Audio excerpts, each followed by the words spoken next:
북한 정치범 수용소 지옥 14호 관리소단 하나의 생존 기록. 나는 흔적이었다. 나는 증인이다. 숨겨진 지옥 14호 관리소 굶주림으로 생기를 잃은 수감자들의 무표정한 얼굴.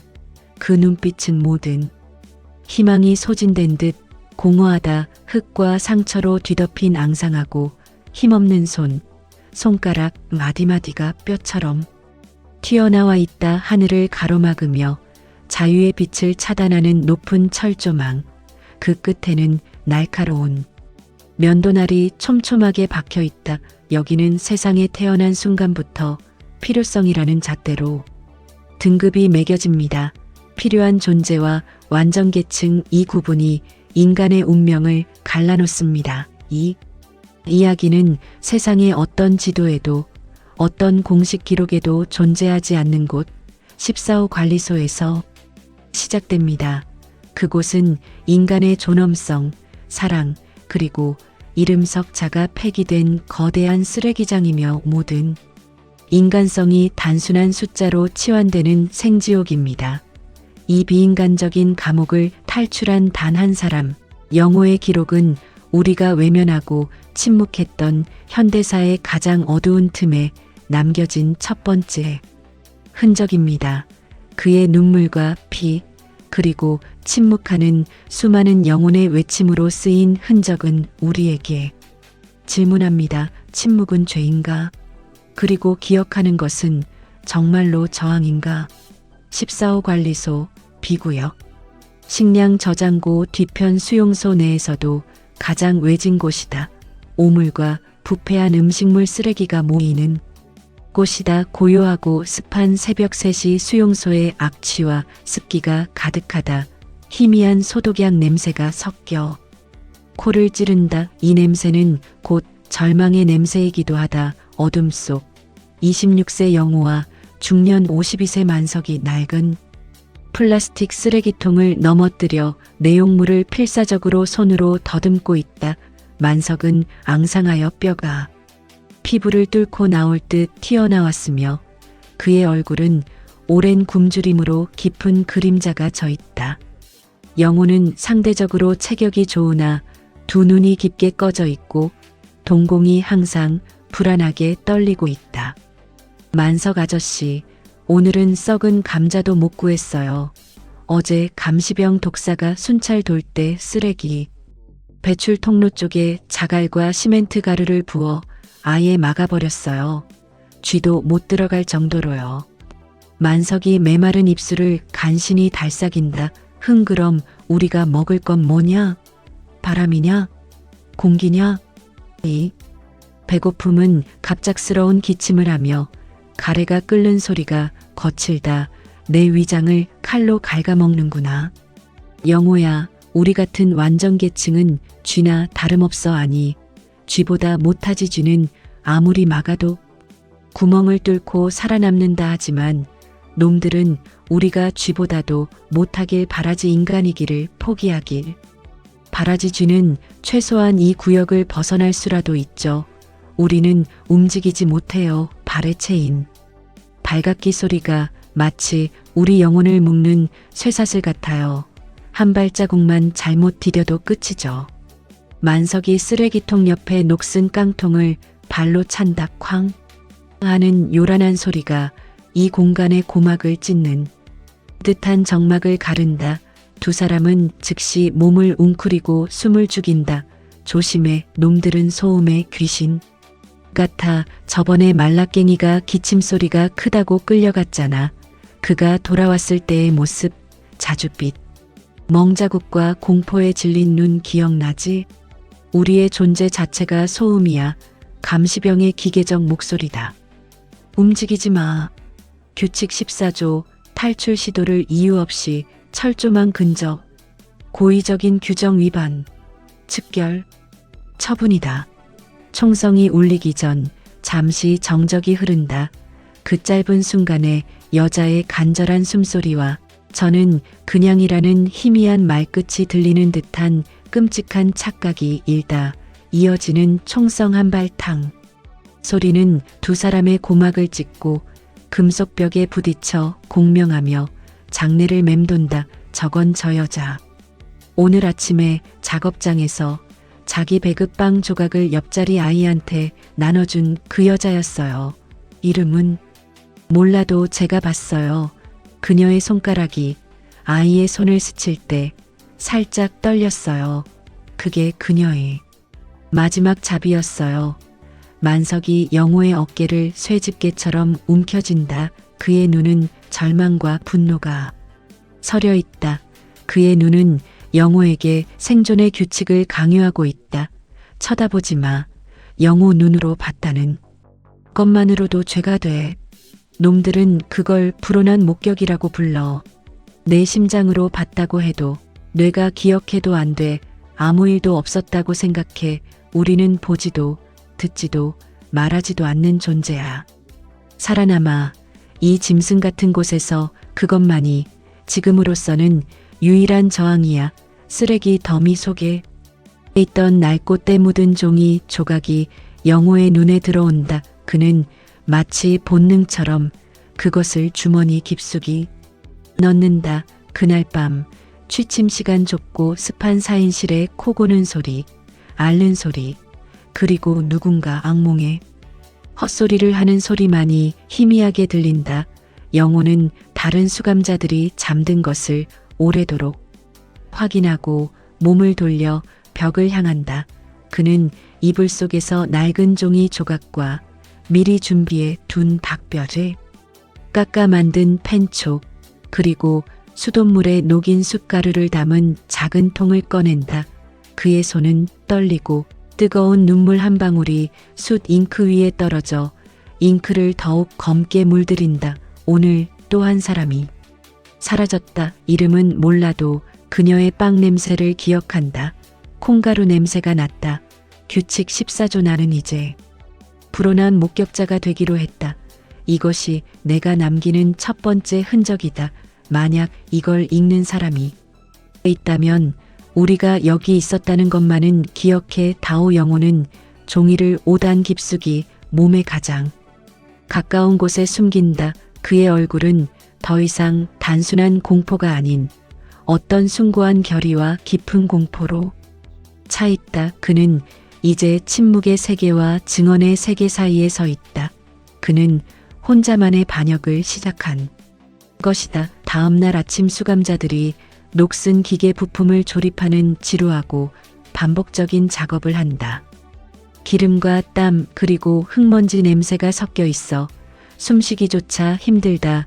영호는 점심 배급 시간 사람들이 가장 피곤하고 무감각해지는 틈을 타 만석에게 몰래 다가간다. 그는 땀으로 젖어 몸에 달라붙은 옷 속에 숨겨두었던 낡은 일기장을 조심스럽게 꺼내 만석의 작업대 아래로 밀어 넣는다. 아저씨, 보세요. 여기 우리가 매일 겪는 것들이 모두 적혀 있어요. 어제 그 여자분 일도요. 그리고 독사가 어떻게 쌀 배급을 가로채는지도 상세하게 기록했어요. 만석은 영호의 행동에 경악을 금치 못한다. 그는 마치 독사를 만진 것처럼 일기장을 낚아채듯 잡고 시선은 여전히 감시병들을 향한 채 손가락만으로 종이의 질감과 두께를 느끼며 내용을 훑어본다. 만석의 얼굴은 순식간에 잿빛으로 굳어진다. 미친 자식아. 이게 뭐냐? 금지된 기록물.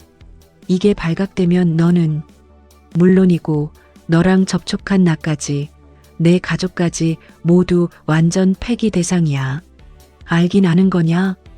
그들은 우리를 개미처럼 짓밟아 버릴 거야.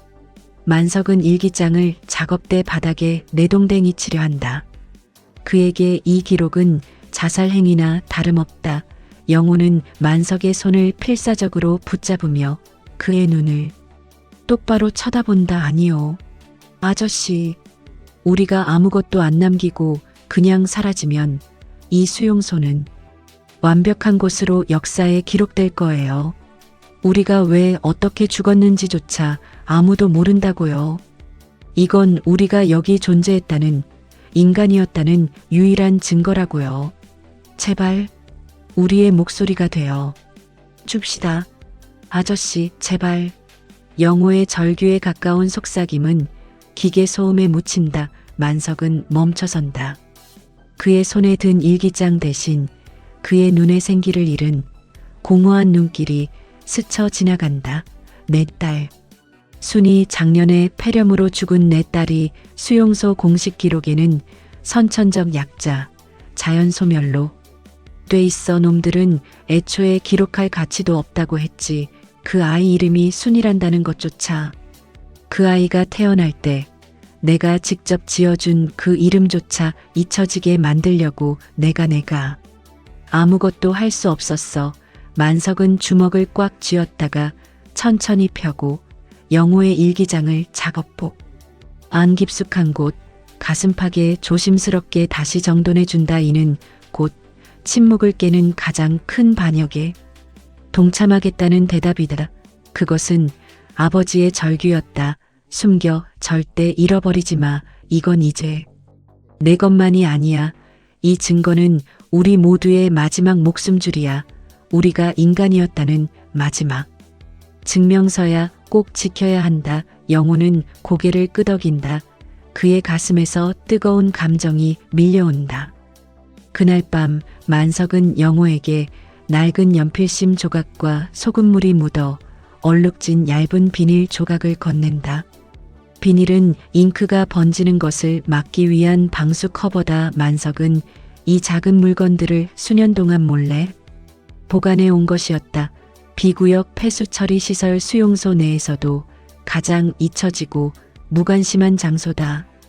보름달이 없는 어두운 밤 수용소의 모든 불빛이 꺼지고 감시탑의 탐조등이 느릿하게 움직이며 경계의 틈을 보이는 시간 공기 중에 강한 암모니아와 부패 냄새가 코와 목을 자극한다. 감시가 가장 느슨해지는 틈을 타 영호와 만석이 비구역 후미진 폐수 처리관 입구를 기어간다. 지렛대로 막혀있던 녹슨 철판을 만석이 온 힘을 다해 비틀어 연다. 철판과 콘크리트가 긁히는 끔찍한 굉음이 나지만 폐수 처리장의 거친 물소리가 소음을 덮어준다. 끈적하고 역한 냄새가 코를 찌른다. 들어와. 영호. 몸을 숙여.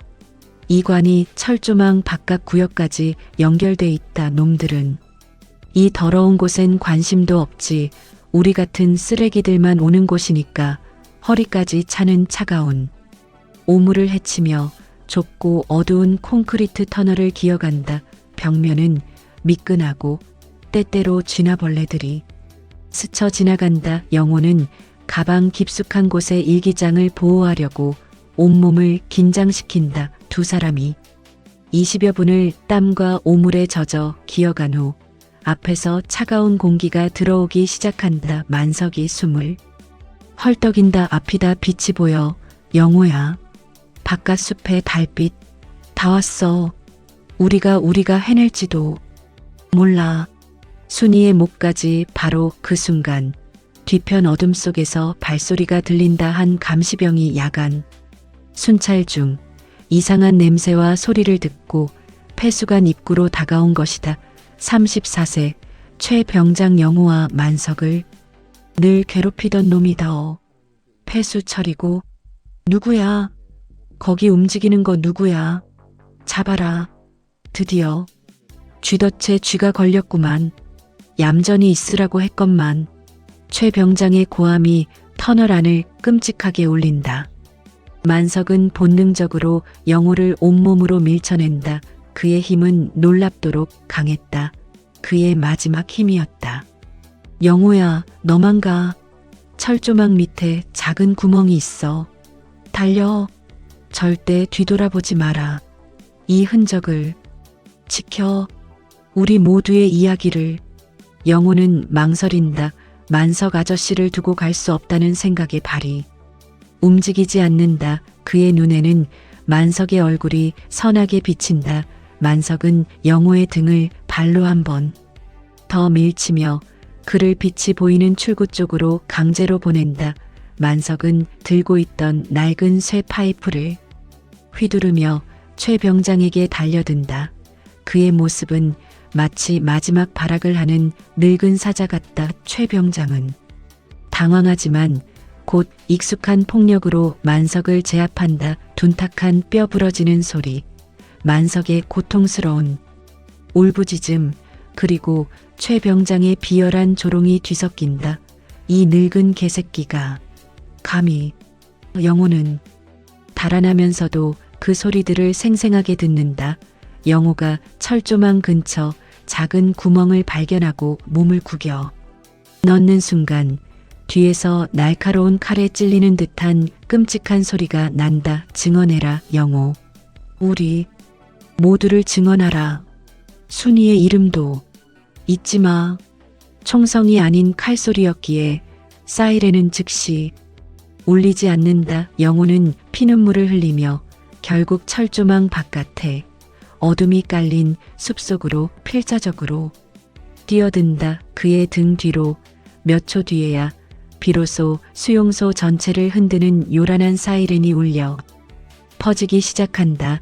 탐조등이 그의 등을 따라 숲속을 헤집기 시작한다. 영호의 탈출은 시작되었지만 그의 영혼은 이미 만석과 함께 터널에 남겨졌다. 그의 몸은 자유로웠지만 마음은 영원히 그 지옥에 묶여 있을 것만 같았다. 영호는 숲속으로 계속 달린다. 가시나무가 그의 살점을 찢고 피가 흐르지만 그는 고통을 느끼지 못한다. 그의 얼굴은 피와 흙, 오물로 뒤덮여 있지만 그의 눈에는 꺼지지 않는 불씨가 타오른다. 그는 단순한 도망자가 아니다. 그는 증인이다. 그의 가방에는 수많은 영혼의 무게가 실려 있다. 일기장이라는 이름의 무거운 운명이다. 수용소에서 50km 떨어진 작은 마을 앙골 어기까지 영호는 비에 젖고 진흙투성이가 된 채 작은 오솔길을 따라 걸어왔다. 그의 옷차림은 폐수와 흙으로 얼룩져 본래 색조를 알아볼 수 없는 수용소 죄수복 차림이다. 발에는 낡은 고무신만이 겨우 걸려 있고 발가락이 드러나 있다. 그의 모습은 인간의 자네와 같다. 영호는 극도의 배고픔과 수면 부족, 그리고 만석에 대한 씻을 수 없는 죄책감으로 몸도 제대로 가누지 못한다. 그의 의식은 불안과 경계로 가득 차 있다. 새소리, 바람 소리조차 수용소 감시병 목소리처럼 들리고 길가의 나무 그림자조차 추적자처럼 보인다. 그는 자유의 공기가 오히려 숨막히게 느껴진다. 영호가 도달한 곳은 산골 식당이라는 간판이 걸린 낡았지만 깨끗한 시골 식당이다.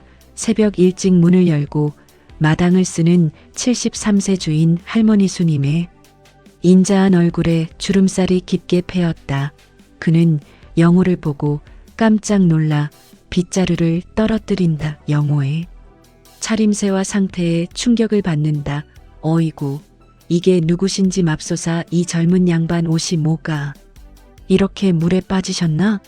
아니면 수용소 근처 마을 사람들은 이상한 복장의 사람을 보면 본능적으로 경계한다 하지만 할머니의 눈에는 깊은 연민이 스쳤다. 일단 얼른 들어오게. 밖에 서 있지 말고. 이 이슬비에 다 얼어 죽겠구먼. 배가 많이 고플 텐데. 할머니의 따뜻한 말투와 권유는 영호에게 익숙한 폭력이나 명령이 아니라서 오히려 더욱 큰 공포와 혼란을 준다. 이것이 새로운 종류의 덫은 아닐까? 영호는 문턱을 넘지 못하고 멈칫거린다. 아닙니다. 저 괜찮습니다. 저는 가야 합니다. 그냥 지나가는 길입니다. 저를 보지 마세요. 어딜까? 이러다 쓰러지겠구먼. 일단 여기 앉아봐. 아무도 널 해치지 않아. 할머니는 영호의 어깨를 확고하게 잡고 작은 난로 옆 나무 의자로 이끌어 앉힌다. 냄새가 좀 나긴 하지만 괜찮아. 잠시 눈을 붙이고 내 얼굴 보니 죽은 사람 같구먼. 할머니는 뽀얀 국물이 우러난 고사리 국수 한 그릇을 내어온다. 뜨거운 김이 무럭무럭 나는 국수 냄새는 영호의 코를 자극하고 그의 위를 뒤틀게 한다. 영호는 국수를 보자마자 짐승처럼 달려들 뻔하지만 수용소에서의 습관 때문에 멈칫한다. 그는 주변을 빠르게 훑어본다. 주변에 감시병이 없다. 음식을 뺏으려는 동료도 없다. 이게 정말 내 것인가? 먹으면 대가를 치러야 하나? 라는 의문이 그의 머리를 떠나지 않는다.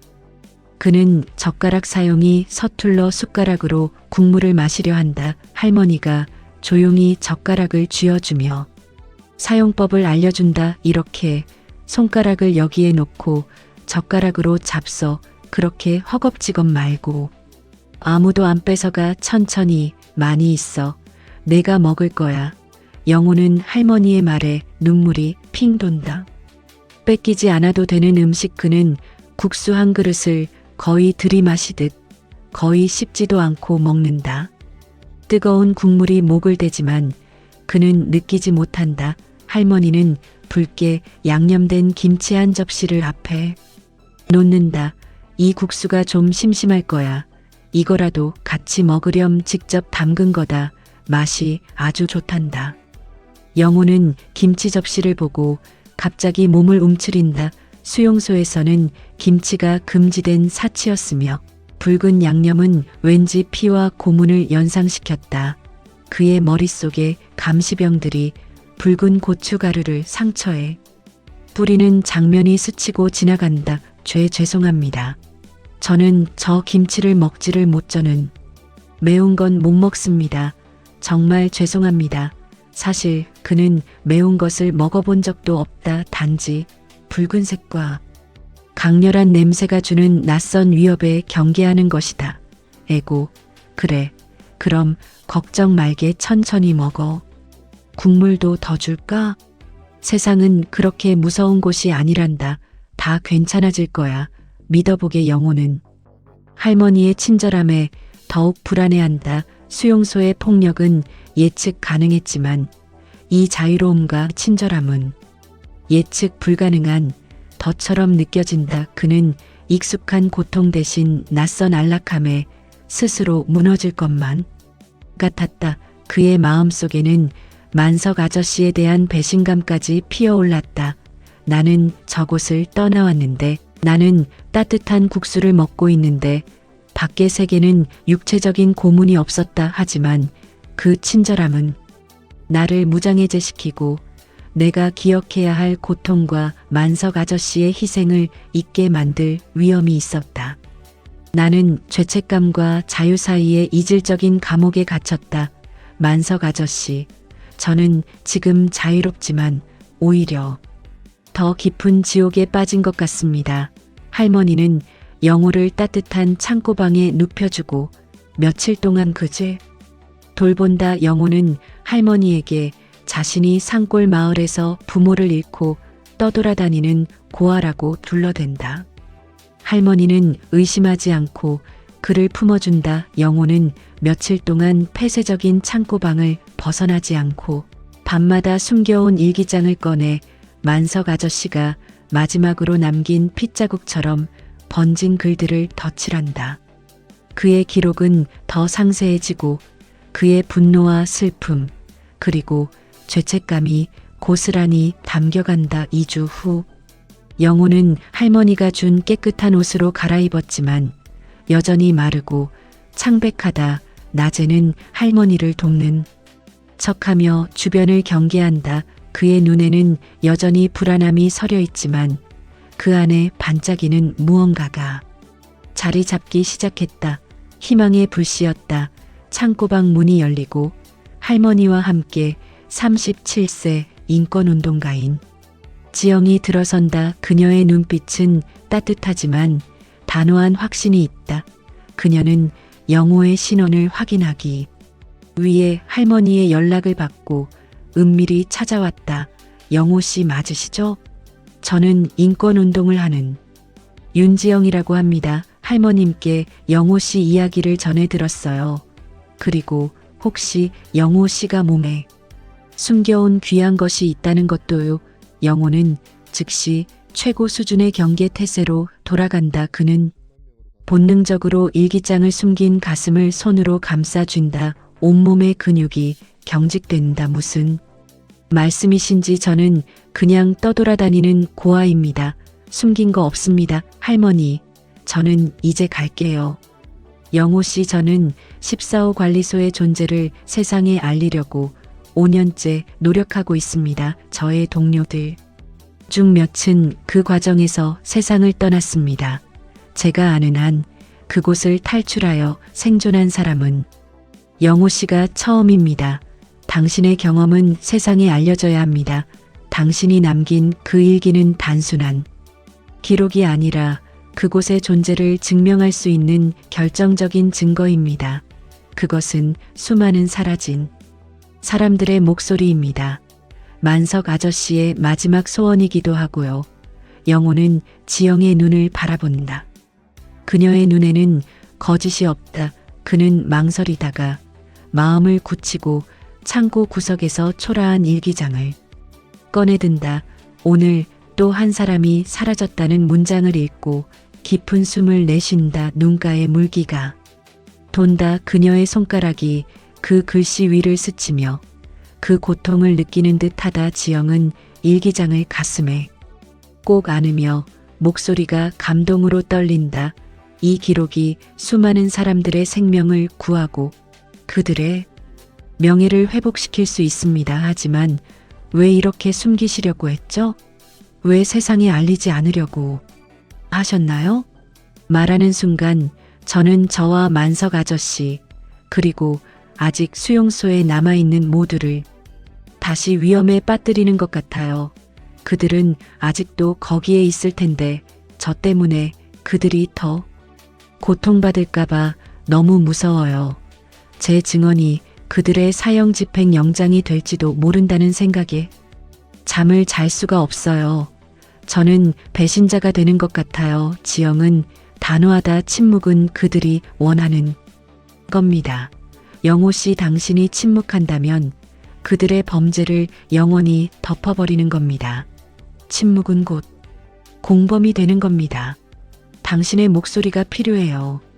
당신이 침묵하는 동안에도 그곳에서는 무고한 사람들이 매일 사라지고 있습니다. 당신의 침묵이 오히려 그들을 죽이는 일이 될 수 있어요. 지영의 목소리가 커지자 영호는 수용소에서의 감시병 고함이 떠오른 듯 귀를 막는다. 그의 눈에는 다시 극심한 공포가 서린다. 조용히 해주세요. 라고 중얼거린다. 지영은 자신의 실수를 깨닫고 목소리를 낮춘다. 죄송합니다. 제가 너무 흥분했네요. 하지만 영호 씨, 만석 씨가 당신에게 증언해라라고 외친 이유를 생각해 보세요. 그는 단순한 생존을 바라지 않았어요. 기억을 원했어요. 당신이 이 일기를 들고 도망쳐 나온 순간부터 당신은 개인의 삶을 넘어선 역사적 책임을 지게 된 겁니다. 이건 당신의 선택이 아니라 당신의 운명이에요. 피할 수 없는 십자가예요. 영호는 가방에서 초라한 일기장을 다시 꺼내 든다. 그 종이 한 뭉치가 천근만근처럼 느껴진다. 수용소의 육체적 고통보다 증언해야 하는 이 윤리적 책임감이 그를 더 짓누른다. 그는 며칠 동안 고민한다. 자신이 증언을 통해 얻는 안정과 그 증언으로 인해 수용소에 남겨진 사람들이 겪을 보복 사이에서 고통스럽게 갈등한다.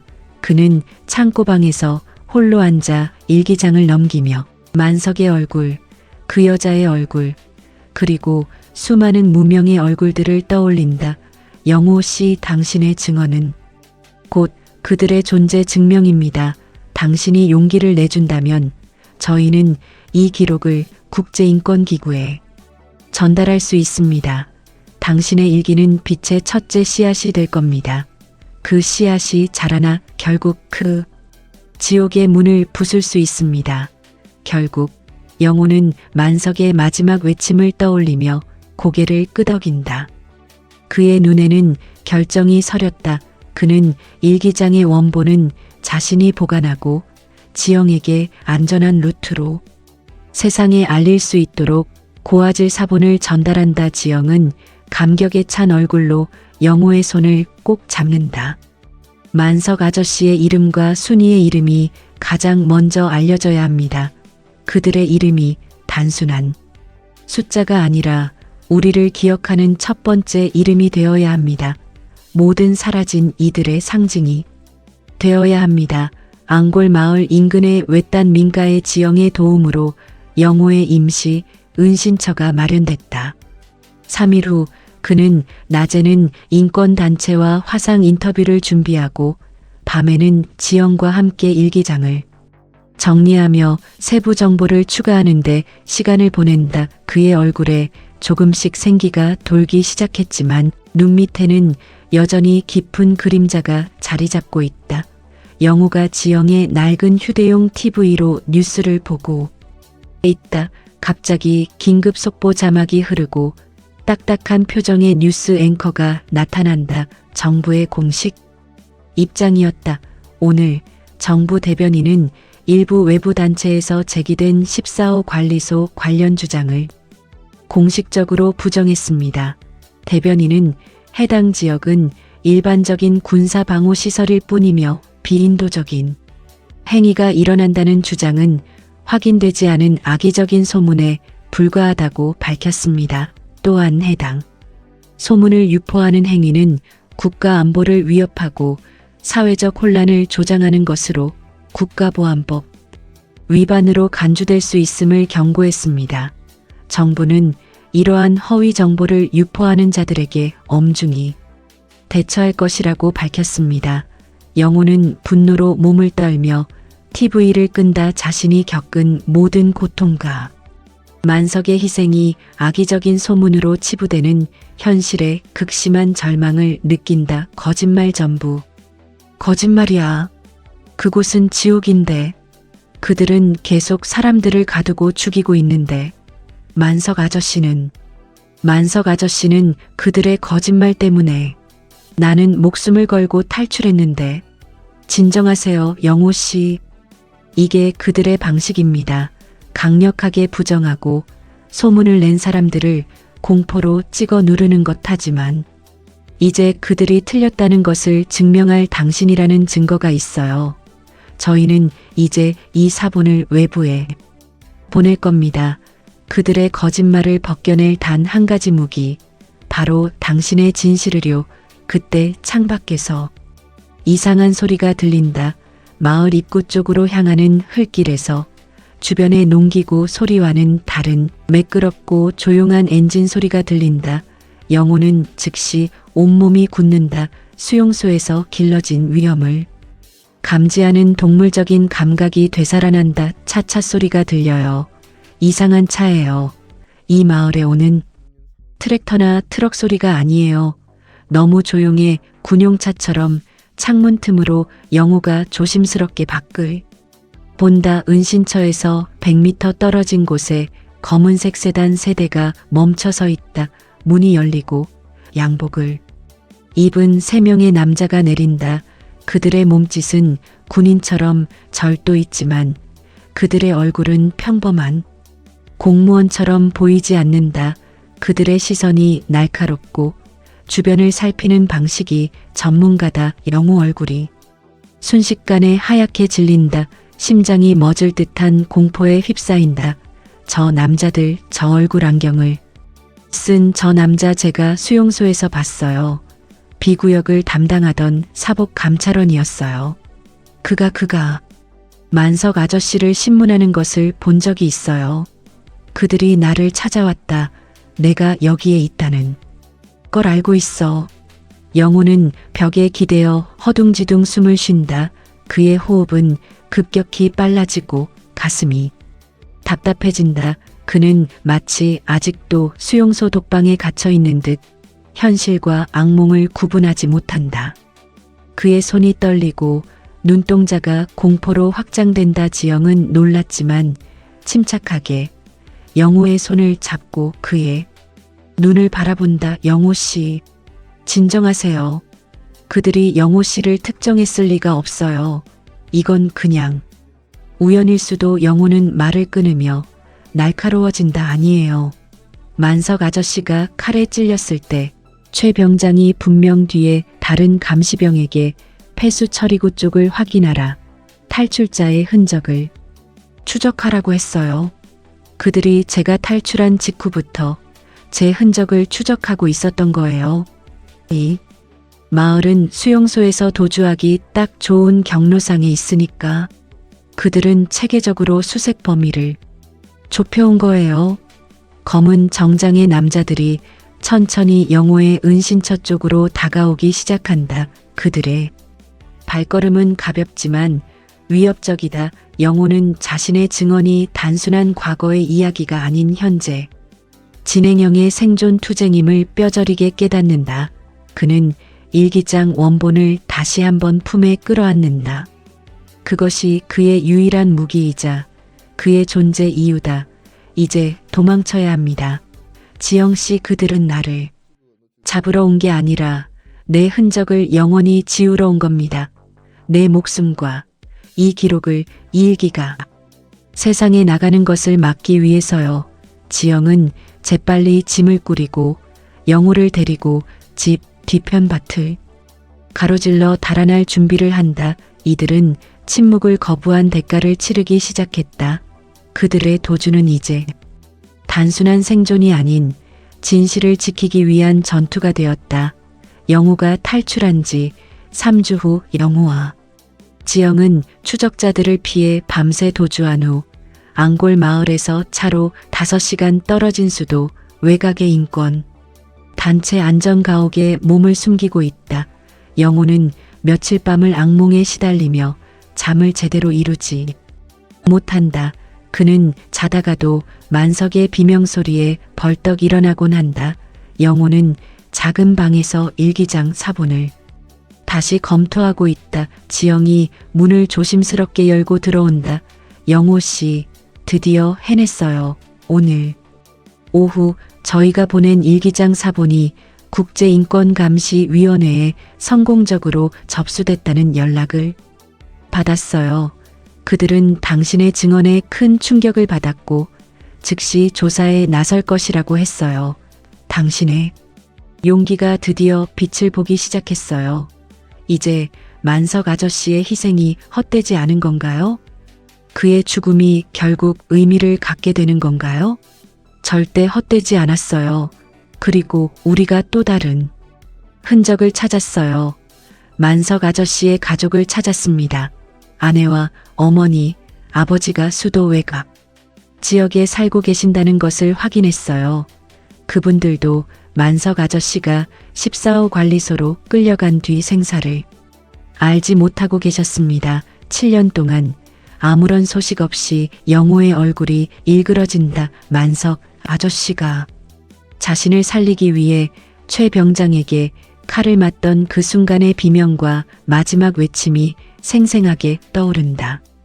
만석의 어머니와 아내를 만나는 것은 영호에게는 증언의 책임이자 용서받을 수 없는 죄책감에 무게를 다시 짊어지는 일이다.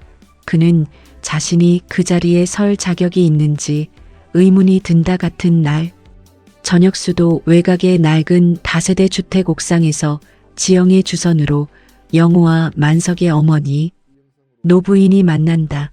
노부인은 87세로 고난의 세월이 주름으로 새겨진 얼굴, 등이 굽었지만 눈빛은 맑다. 노부인은 앙상하게 마른 영호를 보고도 곧바로 눈물을 흘리지 않는다. 그녀의 표정은 수년간의 슬픔으로 이미 굳어져 모든 감정을 내면 깊숙이 감춘 상태다. 노부인은 영호에게 다가가 쭈그리고 앉으며 영호의 손을 자신의 거친 손으로 잡는다. 자네가 우리 아들을 마지막으로 본 사람이라고 지영 씨가 말해줬네.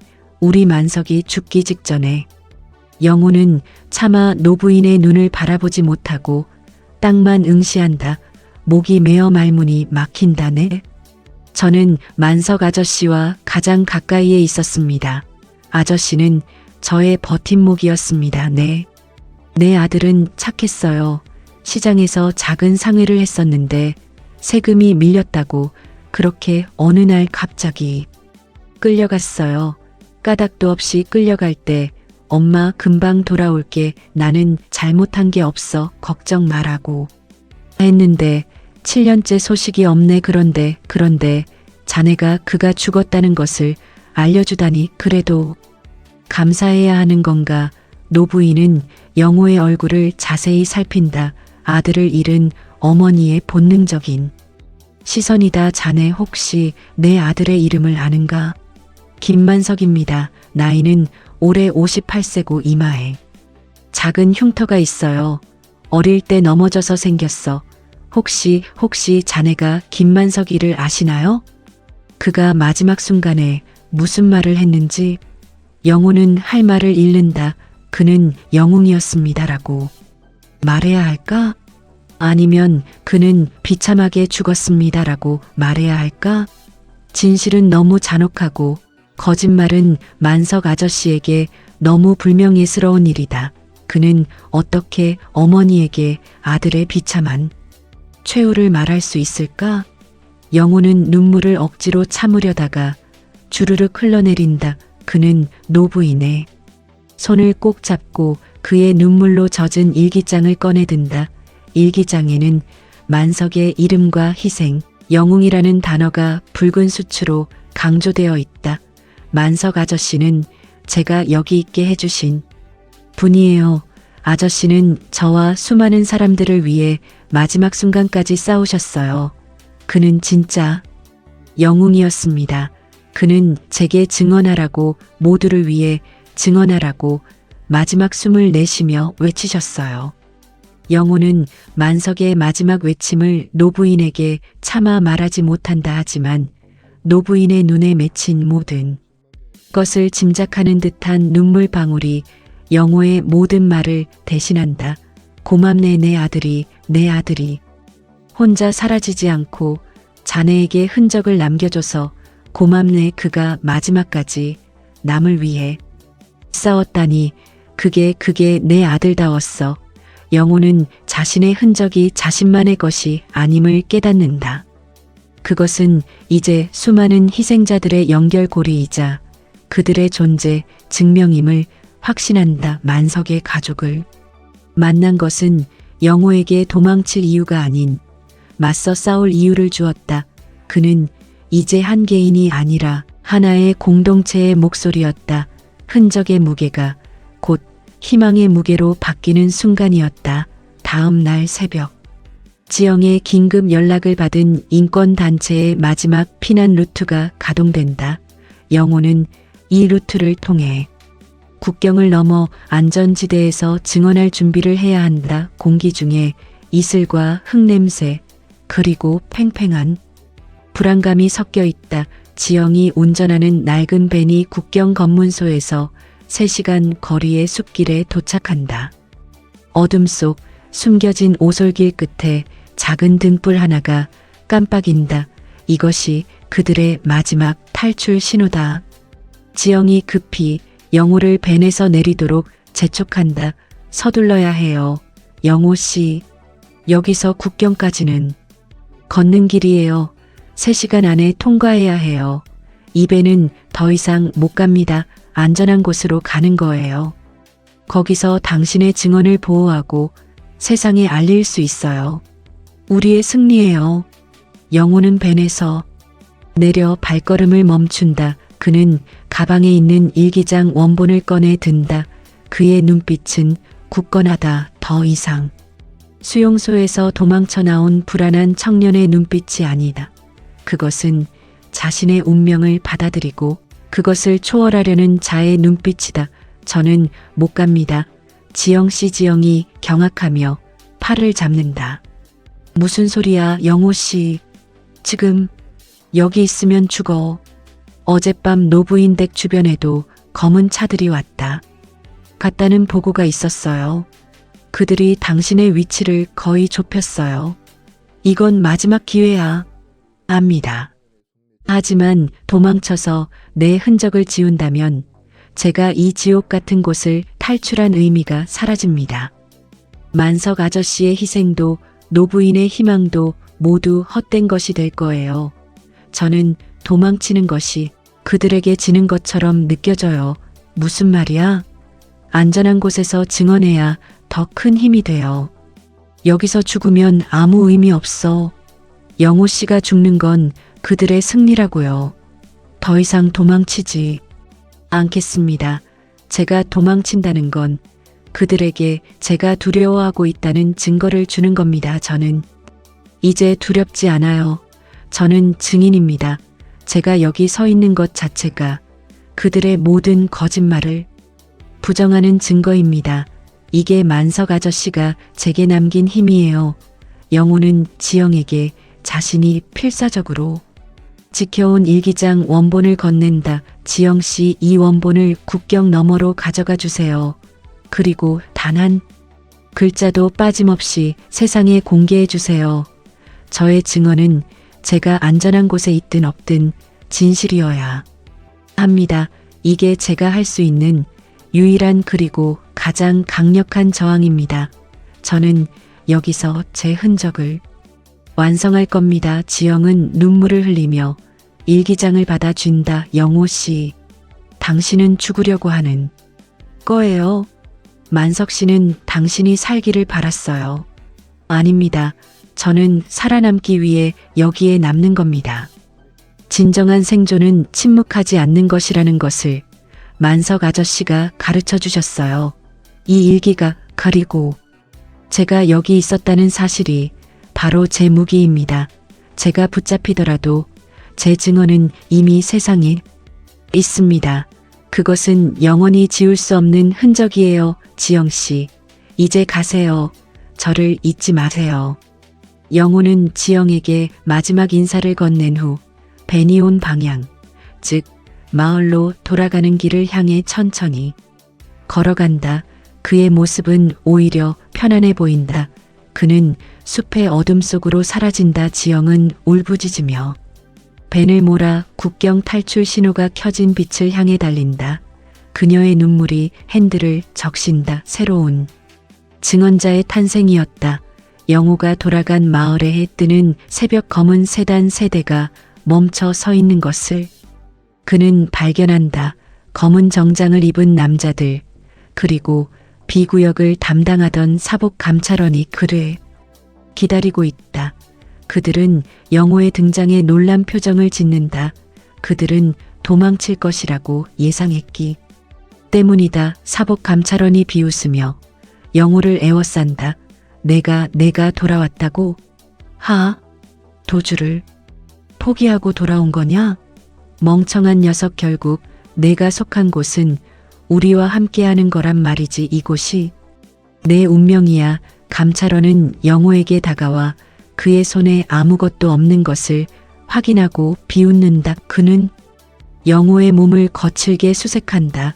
일기장은 어디 숨겼지? 그 지긋지긋한 종이 조각은? 그것만 내놓으면 덜 고통스럽게 해주마. 우리는 관대하니까. 영호는 미소 짓는다. 그의 얼굴에 공포가 아닌 자유로운 결의가 빛난다. 그는 감찰원의 눈을 똑바로 본다. 늦었습니다. 제 흔적은 당신들이 지울 수 없는 곳에 있습니다. 저는 증인입니다. 당신들의 모든 범죄를 증명할 살아있는 증인, 영원히 당신들의 악행을 따라다닐 그림자입니다. 감찰원이 분노로 영호의 뺨을 후려친다. 영호는 쓰러지지만 다시 일어선다. 그의 눈은 여전히 감찰원을 똑바로 바라본다. 그는 이제 육체의 통제에서 벗어난 정신적인 자유인이다. 일기장 원본이 국제인권감시위원회에 전달되자 위원회 관계자들은 충격과 경의에 찬 표정으로 페이지를 넘긴다. 나는 흔적이었다. 이제 나는 증인이 되리라. 나의 존재는 당신들의 범죄를 영원히 증명하리라. 나의 침묵이 당신들의 승리가 되게 하지 않으리라. 만석 아저씨의 이름을 기억하라. 순이의 이름을 기억하라. 그리고 여기 14호 관리소에서 사라진 모든 무명시들을 기억하라. 영호는 결국 추적자들에게 둘러싸여 잡히지만 그의 마지막 미소는 승자의 것이었다. 14호 관리소는 그를 다시 가둘 수 있지만 그의 목소리는 이제 영원히 가둘 수 없다. 그의 증언은 이미 세상에 퍼져나가 더 큰 흔적을 만들어내기 시작했다. 인권운동가 윤지영의 표정은 슬픔과 강인함이 교차한다. 여러분, 시리즈 흔적의 이야기는 여기서 막을 내렸습니다. 영호는 다시 그들의 손에 붙잡혔지만 그의 증언은 살아남았습니다. 우리가 영호 씨에게 받은 일기장 원본은 현재 국제사법재판소에 증거 자료로 제출되었으며 14호 관리소의 비인도적인 진실을 세상에 폭로하는 가장 강력한 증거가 되었습니다. 한 청년의 용기가 세상을 바꾼 것입니다. 14호 관리소는 국제사회의 강력한 압력과 증거 자료인 영호의 일기에 의해 강제 폐쇄 명령을 받았으며 현재 수많은 희생자들의 유해 발굴과 신원 확인 작업이 국제기구 주도하에 진행 중입니다. 김만석 그의 이름과 희생은 국제인권운동의 상징이 되었으며 그의 가족은 국가로부터 공식 사과와 명예회복 합당한 보상을 받았습니다. 영호의 행방은 여전히 알 수 없지만 그의 마지막 말과 용기는 전 세계 증언자들과 인권운동가들에게 희망과 단결의 메시지로 남아 있습니다. 그는 살아있는 진실의 증거입니다. 영호 씨의 말처럼 진정한 생존은 침묵하지 않는 것입니다. 우리는 몰랐던 혹은 외면해왔던 그들의 이야기에 귀 기울여 주셔서 감사합니다. 여러분의 관심과 기억이 바로 영호와 만석 아저씨 그리고 수많은 이름 없는 이들이 바랐던 가장 강력한 무기입니다. 기억하는 것. 그것이 바로 가장 강력한 저항입니다.